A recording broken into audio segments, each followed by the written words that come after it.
Hello दोस्तों, कैसे हैं आप सब। आशा करता हूं आप सब बहुत ही अच्छे होंगे। आज हम एक बहुत वैल्यूबल कहानी सुनने जा रहे हैं जिसमें माँ और बेटे की बहुत अहम भूमिका है, उनके प्यार, उनकी ममता के बारे में। तो कहानी को विदाउट स्किप करके ज़रूर सुनिएगा, बहुत मज़ा आने वाला है कहानी के अंदर। और आप हमें वीडियो के एंड में बताइए कि आपको कहानी कैसी लगी, कमेंट्स में।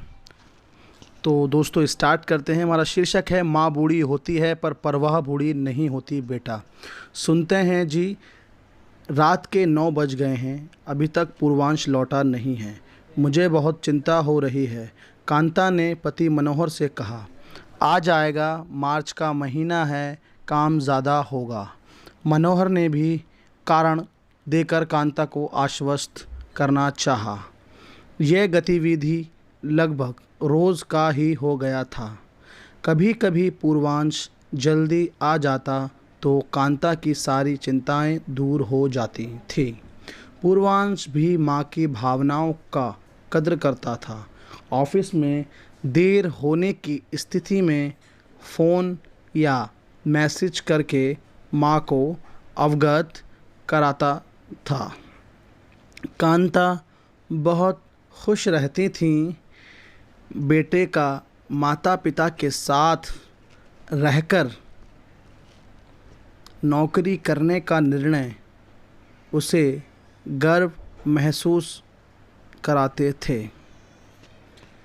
कांता भी बेटे के खाना पीना नाश्ता हर चीज़ का ध्यान बड़ी खुशी से रखती थी। ऑफिस जाते वक्त, छोड़ने जाना व लौटते वक्त दरवाज़े पर इंतज़ार करना, ये उसके दिनचर्या का हिस्सा बन गया था। मनोहर के सामने के बाद समझाने के बाद भी कांता कहाँ धैर्य रखने वाली थी। हर 10 मिनट बाद उसकी नज़र घड़ी की ओर जाती, फिर बाहर गेट के पास दूर से आते हर बाइक को ऐसे निहारती जैसे उसमें पूर्वांश ही हो। गाड़ी दरवाजे को पार करती आगे निकल जाती, फिर कांता की नज़रें सूनी सड़कों पर अगली गाड़ी के इंतज़ार में लगी रहती। इसी कशमकश के मध्य यदि पूर्वांश आ जाता तो कांता की आंखों में गजब की चमक आ जाती थी। लंबी सांस लेकर मुस्कुराती हुई भगवान को धन्यवाद देती, आखिर बेटा दफ्तर से काम करके जो लौटा है। इसी बीच पूर्वांश की शादी हो गई। संयोगिता की बहू के आने के बाद भी कांता ने रसोई पहले जैसे ही संभाली थी। कांता सोचती, जब तक मैं काम करने में समर्थ हूँ तब तक बहू को थोड़ा आराम मिल जाए या बहू बेटे के साथ थोड़ा समय ज़्यादा बिता सके तो इसमें हर्ज ही क्या है। दरअसल संयोगिता भी नौकरी पेशा वाली थी और उसकी पोस्टिंग दूसरे शहर में थी, तो कुछ दिनों के लिए ही ससुराल आ पाती थी। इसलिए कांता चाहती थी संयोगिता ज़्यादा से ज़्यादा समय पूर्वांश के साथ ही बिताए। यद्यपि संयोगिता रसोई में आकर पूछती थी, मम्मी जी क्या कर रही हैं, क्या बनेगा, सब्जी काट दूं क्या, लहसुन छील दूं क्या। ऐसे कई काम करने को उत्सुक रहती थी संयोगिता। कांता खाना बनाती और ऊपरी सहायता संयोगिता से ले लेती थी। कांता ने स्वयं कभी भी संयोगिता से ये नहीं कहा कि बहू आज से तुम खाना बनाओ, मैं तुम्हारी सहायता कर दिया करूँगी। और ना ही संयोगिता ने कभी ये कहा कि मम्मी जी आप छोड़िए, खाना मैं बना लेती हूँ।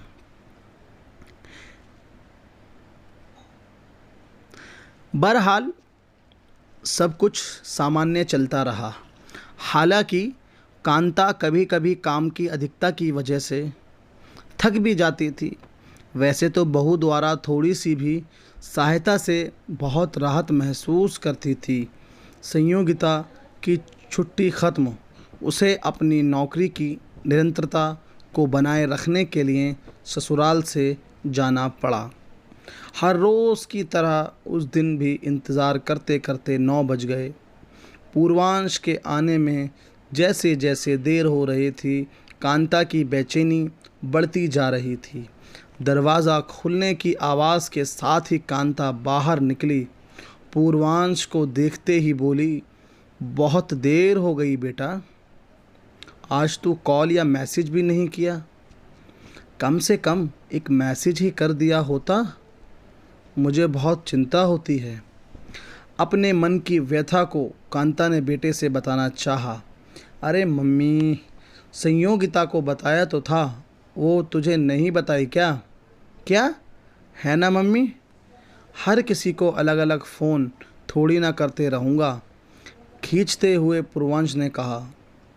पूर्वांश और संयोगिता की थोड़ी थोड़ी देर में फ़ोन पर बात होती रहती थी।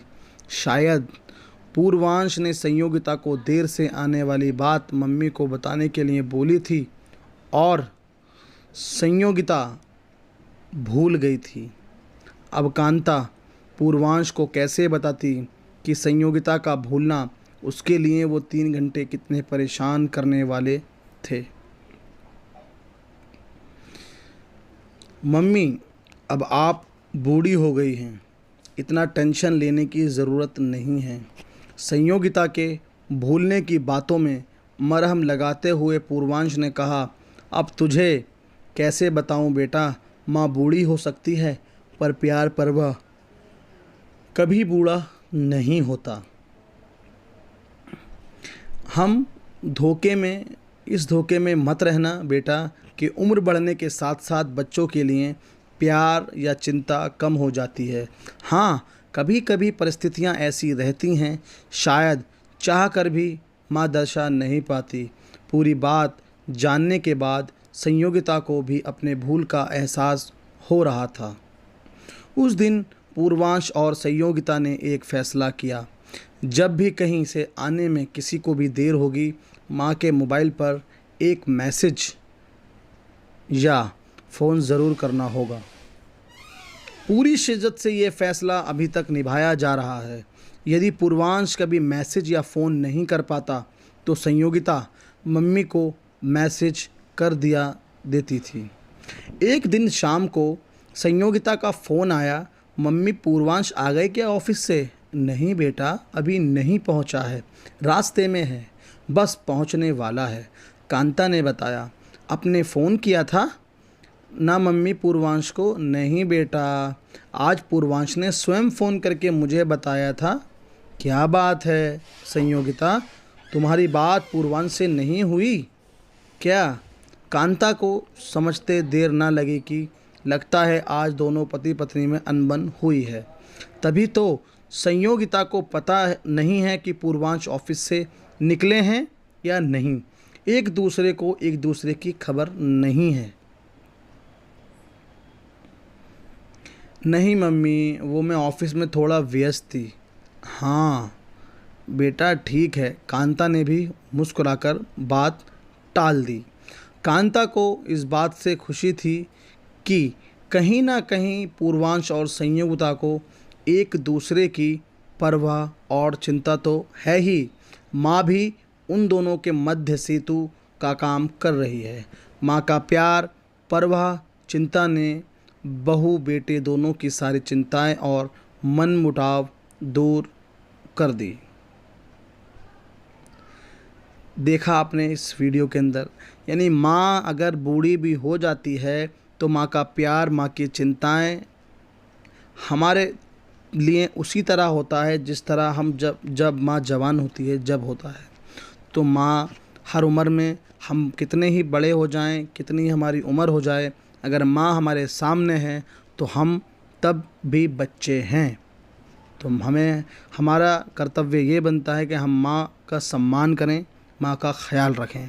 आपको ये कहानी, ये वीडियो कैसी लगी कमेंट्स में ज़रूर बताइएगा, और अगर पसंद आई हो तो वीडियो को ज़रूर लाइक कीजिएगा। Thanks for watching our video. हमें सपोर्ट करते रहिए, वीडियो को देखते रहिए, लाइक करते रहिए। Bye, take care.